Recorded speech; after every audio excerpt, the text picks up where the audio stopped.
Right, so this here is GEEKOM's new 2026 edition of the GEEKOM A7. They've sent one over for me to give a thorough testing to, so why don't we get this open. So of course we get our lovely packaging, GEEKOM A series, and we do in fact get the specifications written on the back. So we've got the Ryzen 5 754U with 16GB of DDR5, so actually still including DDR5, and half a terabyte of M2 storage. So they're still getting a hold of modern components somehow. So what have we got inside here?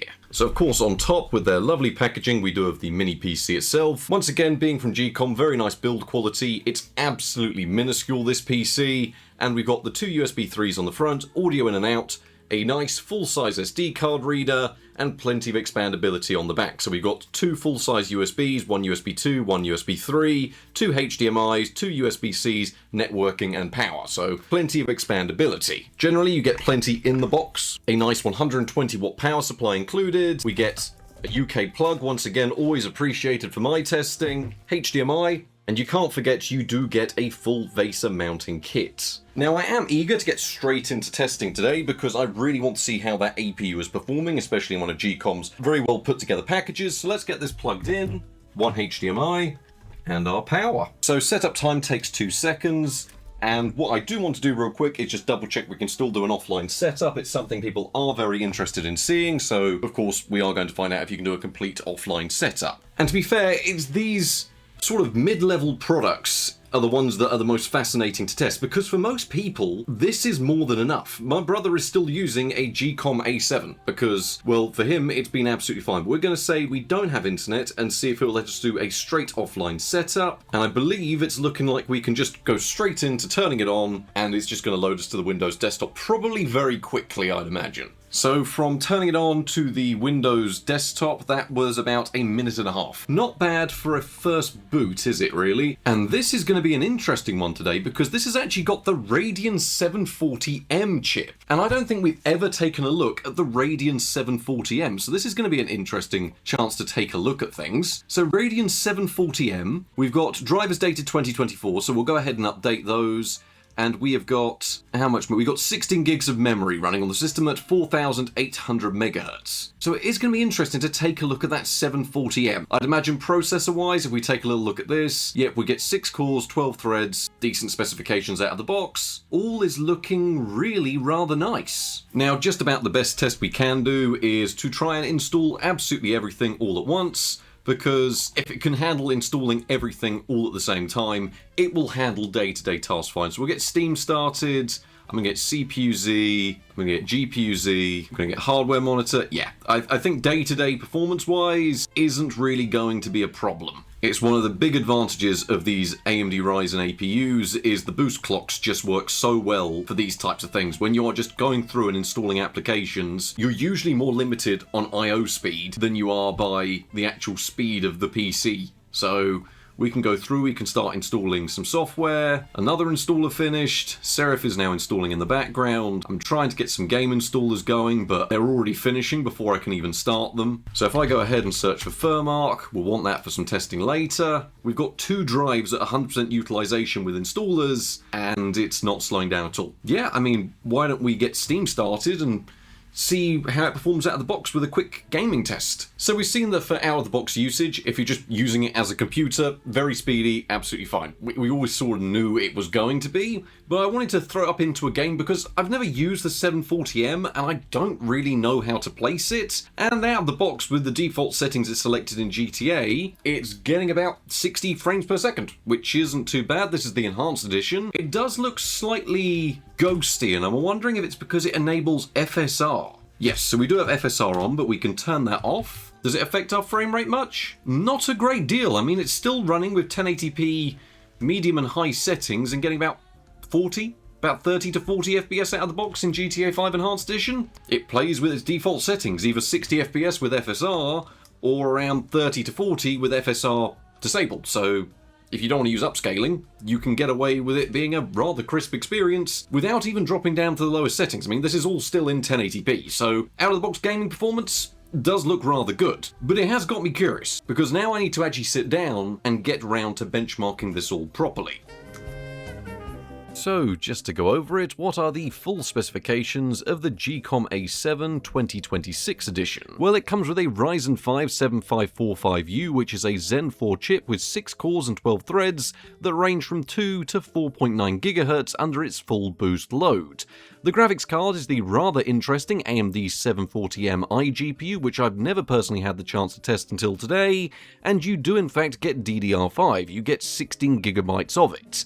This model was released in 2026, you get half a terabyte of storage, which is NVMe and also upgradable, and it comes out of the box running Windows 11, which you can, of course, as we just tested, run completely offline without having to set up a Microsoft account, which is something I really do appreciate when it comes to my testing. The entire unit is upgradable and expandable in standard GEEKOM fashion with great build quality and a really easy teardown procedure. Prices on the website seem to start from £499, and I know they've sent me some special discount links to put down in the description because they're running a huge sale across the website at the moment, and I know everyone over at GEEKOM has been working very hard for this sale at the moment, so please do go and check them out.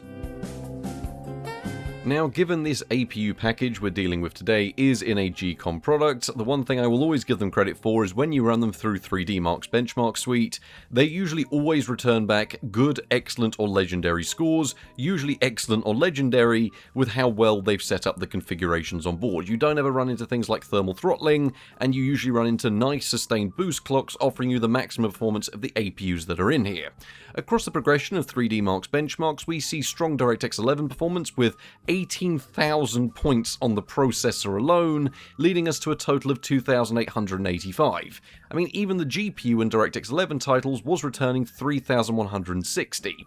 In TimeSpy, which is very reminiscent of modern gameplay and modern tasks, we returned 1103 on the GPU, 5,857 on the CPU, and a respectable total of 12,055. Finally, concluding with Steel Nomad, which is a really brutal benchmark that really isn't designed for devices like this, and we were able to pass it and launch it with no problems, which was nice to see, but we only returned a score of 125, which is understandable, it isn't really designed to be running Steel Nomad. When we look at the individual components of this APU, we can see that the AMD 740M included does return equivalent desktop performance around that of an RX 550, which is a pretty respectable chip, and given this is based on a newer architecture, should actually fare better in some more modern titles. Of course, we do have to keep in mind this is an APU package, so is sharing power with the processor, but overall a really decent showing given this is an entry-level card, and it's actually up there with some desktop equivalents.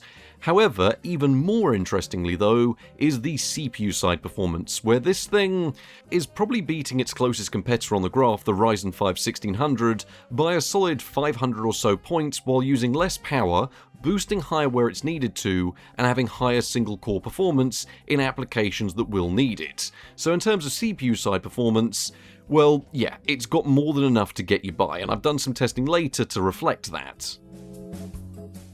Now, I am quite fond of the A7 series from GEEKOM. We've seen them before, and I mean, I kind of like the market position they're in. They're sort of meant to be the do-everything computer, the sort of thing you'd buy for your parents, and then if you needed to use it, you could get away with a bit of anything you needed to as well. So I've got plenty of testing coming up, but I did want to run this through the benchmarks. So I've taken the GEEKOM A7, and I've thrown it up into the benchmark suite. Now, unfortunately, my capture card has broken. I have no idea how a capture card can even break, so while I'm waiting on a new and upgraded one, we are just dealing with a straight capture of the screen. So I hope that's not a problem for anyone, but if you're wondering why we're doing it that way, that is the reason. But with all of that out of the way, just how is the GEEKOM A7 2026 edition doing when we throw it up into the benchmarks?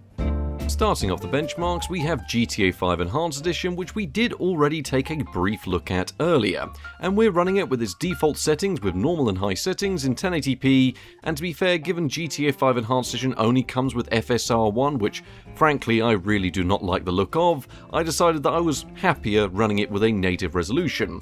Not that this was really too much of a problem because we returned an average of 36 FPS and 1% lows down to 31 FPS, so honestly, a prime candidate for the type of game you want to just cap at 30 frames per second and probably enjoy it with a nice smooth frame rate. Alternatively to this, you could always just drop the resolution and play it at 60 FPS if you wanted. Moving over into the world of GTA Online though, and we saw our average went down to 32 FPS, with 1% lows still really solid at 27 FPS, resulting in a rather smooth experience given this was in a fully packed out lobby. I was slightly concerned that 16GB of RAM might be a problem here, but honestly, not a problem whatsoever, so GTA 5 Enhanced Edition, whether it's single player or online, will work absolutely a-okay. Moving back now to the legacy release of GTA 5, which defaulted to high and very high settings with AMD CHS shadows enabled in a 1080p resolution. And we saw pretty much a very similar experience, now returning 37 FPS on average, so very similar to the Enhanced Edition, and 1% lows that were ever so slightly worse, but not enough to really notice when you're actually looking at the game and playing it, now going down to 29 FPS. So for those legacy titles utilising DirectX 11, when you're playing these sort of games from around this 2013 to 2015 period, you're looking at a pretty solid time. Moving over onto the online version of GTA 5 Legacy though, and this is where we see things begin to struggle a little bit more. It still returned an average of 34 FPS, but with 1% lows now down to 26 FPS, which honestly did surprise me. As we've seen plenty of times before, the Legacy version of GTA Online it's not exactly great with utilization or optimization, so being able to see a decent frame rate here was, well, to put it any other way, just nice. Always a fun one to test with Counter-Strike 2 to see how it's getting on, especially on these rather cost-effective devices, and with competitive settings in 1080p, so that's low everything and high shadows, we returned 88 FPS on average, with 1% lows down to 63 FPS during the built-in workshop benchmark, which is not exactly the easiest thing in the world to run, but also not the hardest either. Changing the resolution down to the very popular 4x3 resolution of 1280x960, and we saw our average go up to a very competitive 112 FPS, with 1% lows down to 93. Once again, the 1% lows from this device are actually remarkably solid. However, to actually put some more load on things and see how much we can really stress this out, I loaded up into an offline match of Cache, which is one of the newer maps out that is also rather intensive on the GPU, but we also have some CPU side load, given that it's having to simulate the bots in the match. And this returned us an actually playable experience of 81 FPS on average, with 1% lows down to 54, so a slight dent in the frame times more than anything, but still a playable frame rate overall. Probably one of the best titles out there for testing Unreal Engine 5 because it's actually quite well optimised, and Arc Raiders defaulted to a mixture of low and medium settings with FSR already set to the performance mode. The only real change I made here was to cap our frame rate externally at 30 FPS, because otherwise we are running a very power efficient device, and these APUs, if you don't cap the frame rate in certain titles, the CPU and the GPU will try and fight over whatever power and thermals they're allowed, and it just helps bring some stability to the frame rate. So that's the only real change I've made here. And with this frame rate cap in place set at 30 frames per second, we returned 30 FPS on average, and really solid frame times down to 26 FPS as our 1% lows. So Arc Raiders works very solidly. I mean, to be fair, if you were willing to drop the resolution down and probably get rid of FSR, which will remove some overheads, you could probably get a decently smooth 40 to 60 FPS, but then you will be losing out on the upscaling because FSR is actually quite a good implementation here, so it's up to you depending on how you want to play the game. This one did feel particularly brutal given the entry-level hardware we're working with here, but Cyberpunk 2077 was actually playable provided we used low settings and FSR 3 set to performance mode in an overall 900p resolution. And this returned us 30 FPS on average. Once again, I had a frame rate lock in place because you needed it here to try and keep the frame rate as stable as possible, and even then 1% lows weren't too bad, now going down to 22 FPS. And this is mostly when you were going around causing a lot of chaos or fast movement. When you weren't actually causing mass amounts of chaos, it would pretty much stay locked at 30 frames per second. So Cyberpunk 2077, I went into this thinking it's probably not going to run, but actually no, you can enjoy the game with lower settings and you're still getting a decent resolution thanks to the good FSR performance available on the device. BeamNG is particularly brutal on these APU applications because, I mean, our benchmark scenario is not exactly the kindest because we always enable traffic and we always enable the jungle map, which is not particularly kind to the graphics card because there's plenty of draw calls in a DirectX 11 API, and of course then we're asking the processor side of the APU to handle all of the physics and simulation of all the traffic going around. And to be fair, provided we were running in a 720p resolution, we were able to muster low and medium settings, which is what the low preset offers to you, and this returned us 32 FPS on average, and 1% lows down to 24 FPS. It's worth noting that turning off the traffic would see this shoot up to just shy of 60 frames per second, because once again the CPU and GPU are having to share resources to try and actually bring you the visuals in the simulation on screen. So BeamNG is playable, and if you don't mind not having traffic, then you can play it at 60 frames per second, or you could of course just run it in one of the simpler maps that isn't the jungle map.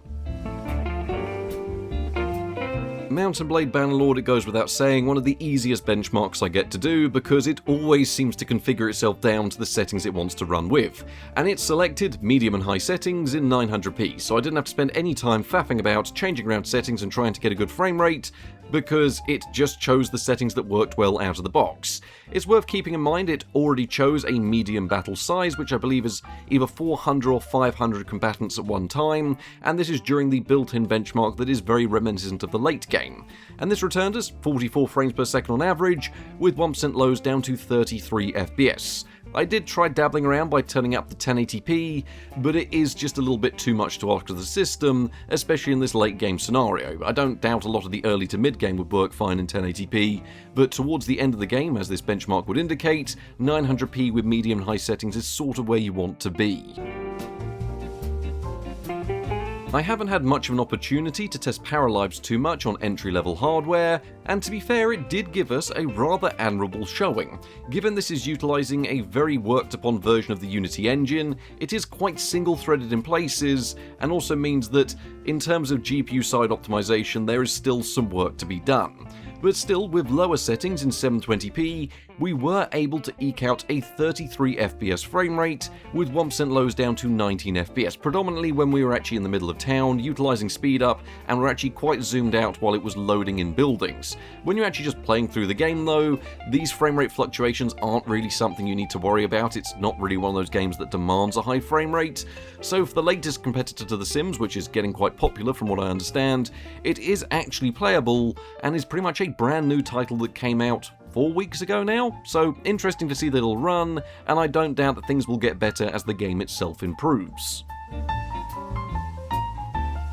As always, people love to see City Skylines included as a benchmark, and we are running it here today with the FPS Boost mod, which is required if you pretty much want to play this game on any type of hardware that isn't the latest 5090s or X3D chips. There's just a bug with the game that causes the UI to update 10,000 times a second, so you will want to look into that if you want to play City Skylines with these types of frame rates. With medium and high settings though in 1080p when carrying on our benchmark town, we returned 36 FPS on average, with 1% lows down to 23 frames per second. And this was taken from probably far too much gameplay. I usually end up getting about 10-15 minutes of footage of City Skylines, where we were just expanding the town and trying to fix a few more traffic problems today. I noticed some one-way roads where there really shouldn't have been one-way roads, but at the same time, City Skylines more than playable, and you get a high enough frame rate that you can easily speed up the game without having to worry that it's going to slow down, and you can quite enjoy playing the game. But finally, can it run Crysis Remastered? Well, I went with medium settings and TAA enabled in a 720p resolution, and we did require a 30 FPS frame rate cap to try and keep the frame rate smooth, because there was occasional spikes where the game wants to run at higher frame rate, but there's certain effects that will bring it down closer to that 30 FPS figure, and without that cap in place, it did become a tad too noticeable. But still, we were able to produce the visuals you're now seeing on screen on this entry-level GEEKOM A7, which is really rather remarkable when you think this is an entry-level iGPU in the form of the 740M, and it's being able to churn out visuals like this at a solid 30 frames per second, while still being in and around the 20 to 25 watt power consumption mark, because I've done some power consumption testing for later, but that's besides the point for now. It is able to run Crysis Remastered at a locked 30 frames per second, and we're not even using the lowest settings, so there's definitely a good degree of gaming performance here, provided you don't mind dropping the resolution and capping the frame rate, which is a really good summary for the overall gaming performance of the device. So overall gaming performance for what is an entry-level device that's sort of meant to do a bit of everything, and I'd say for gaming, well, it sort of does exactly what it says on the tin. It does a bit of everything. The Ryzen processor was pretty much not the limit in any instance, however it could become a bit of a hindrance when of course you're trying to balance the power and thermal management between that and the GPU, the 740M. So frame rate caps are certainly something you want to look into, because any excess frames is just going to cause unstable frame rates. It's the way it is with a lot of modern titles and these APU packages. When you tend to go back to older or simpler titles, you really won't run into them. In fact, talking about older and simpler titles, it'll pretty much run all of them at 1080p, 60 FPS with no problems. So think any of those classic games from the 2000s, pretty much anything up to sort of around the 2010s mark, you're looking at very, very good performance with not even much power draw. I mean, Fable completely maxed out at a locked 60 FPS was using about 12 to 16 watts. So it really goes to show the efficiency of the package. However, for most modern titles, you can still just about get away with them. Arc Raiders is always a fantastic showing from the Unreal Engine 5, and I mean, to be fair, as long as you don't mind a 30 FPS cap, you're not even using the lowest settings, and FSR 3 does actually benefit a device like this, where personally, I quite like its implementation in a few titles, Arc Raiders being one of them, and Cyberpunk being the other, which also was another big surprise, where I didn't think we'd actually be able to eke out 30 FPS from the machine, at least not with settings I'd actually want to use. So yeah, you can do a substantial amount of gaming. It's older titles at 1080p 60, or the latest and greatest titles at 720p and 30 FPS, which, to be fair, isn't exactly the worst thing in the world, because it's a small device, and at least it can do it. So despite really rather passable gaming performance, one area GEEKOM's PCs usually shine is in workstation and media tasks, because, well, I myself edit on a GEEKOM mini PC just for the convenience of the form factor and the amount of power you get inside. Also, when you're someone that deals with audio work, not having loud fans is something that I really prioritize, because it just saves me having to edit it out in the background. So I've ran the A7 through a load of editing tasks, and I've done this in a particularly brutal way, where I've tested out the X264 capabilities of the entire PC by utilizing my personal editor, Serif Movie Plus X6, which has no form of graphical hardware acceleration when it comes to, well, speeding up the editing process. You are purely down to CPU side performance, and it deals with it exceptionally well. I mean, I know the synthetic testing from earlier would indicate that it does, but a good real-world test was I took a load of the footage that I actually filmed first for this video, and I whacked it onto the A7, and I edited this footage in 4K on the GEEKOM A7, and it was absolutely fine. That little Ryzen chip, it boosts up exactly when I need it to, which is something that is very useful with the editor that I use, where it has a lot of single-threaded effects, meaning that applying them to a 4K file can sometimes be a bit of a laborious and slow process, but here, scrubbing through the timeline, actually editing like that, not a problem, it was a complete breeze. You do also get AMD VCE hardware encoding, which I utilised via Handbrake, and it worked about as well as I expected. If you're transcoding files on the go to send to another PC for streaming purposes or something like that, it works really rather well. However, it doesn't quite have the quality of Nvidia's NVENC or my personal favourite, Intel's QuickSync. QSV is sort of what I use day to day, and it is something that AMD is still playing catch up to, but still a really rather minor complaint. Another advantage, and I will be getting into thermal testing later, is that because it's so power efficient, and GEEKOM's build quality tends to be rather excellent, you are not going to be dealing with fans ramping up constantly, meaning that when I was recording some audio on the device, I'm not having to edit it out in the background, which on the A7, which is more of an entry-level device over what I use at the moment, was a nice surprise. Now, it must be said, one of the biggest appeals of a mini PC is, of course, the form factor. The fact that it is a powerful little device that takes up less space than your hand. They really are minuscule little things, these. And, of course, some people will worry about thermal side performance. However, one thing I can always give GEEKOM is thermals do seem to be something they've taken into consideration.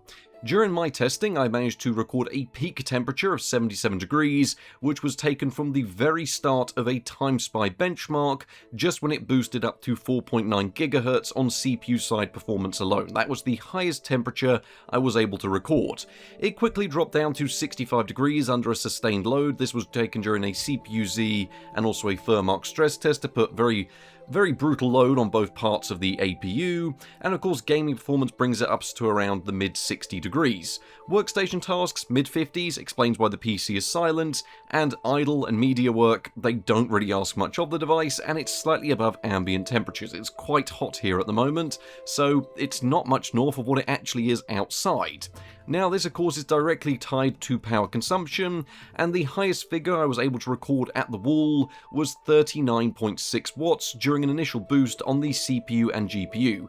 Keep in mind GEEKOM have factored this in given that the power supply is rated up to 120 watts, but this was for maybe around 2 seconds before power usage does stabilise at 25 watts.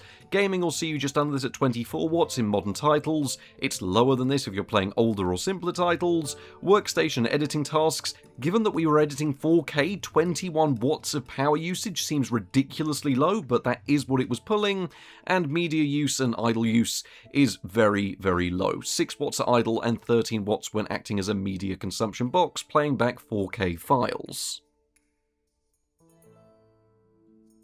So there we have it, GEEKOM's A7 2026 edition.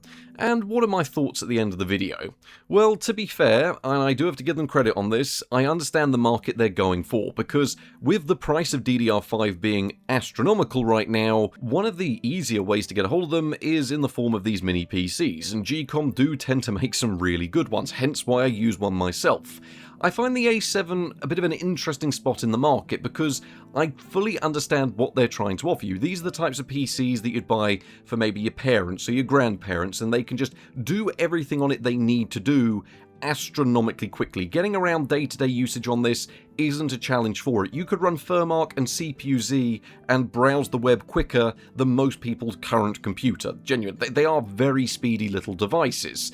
And on top of that, it'll handle 4K editing and it will handle modern games. So I do get what they're going for here. And I do understand it, because you're essentially getting something that's going to be modern, reliable. You get a 3-year warranty on these, I believe, which is something that I've never had to worry about because the build quality is insane. Once again, and I know I come back to this point every time I talk about GEEKOM bits, my brother has killed every computer he's ever owned. His GEEKOM PC is still somehow going, so if that isn't a testament to reliability, I don't know what is. Anyway, I know the guys at GEEKOM have been very busy, they've got a massive sale going on, and they've asked if I could mention it. They don't really ask me to mention much, they just sort of let me do a budget builds video, which is why I love working with them, and they have got a huge sale. They've been very busy. Speaking with them on email, I know they've been very busy, so if you are interested, please do go check the links in the description, and I hope you all enjoyed this video, the review, and I'm sure I'll catch you in the next one. So thank you very much to GEEKOM for making this video possible, because honestly, I'm really quite happy with the performance of that 740M iGPU. It's not one that I ever hear about, but honestly, really rather passable performance. Anyway, thank you all very much for watching, thank you to GEEKOM, and good night.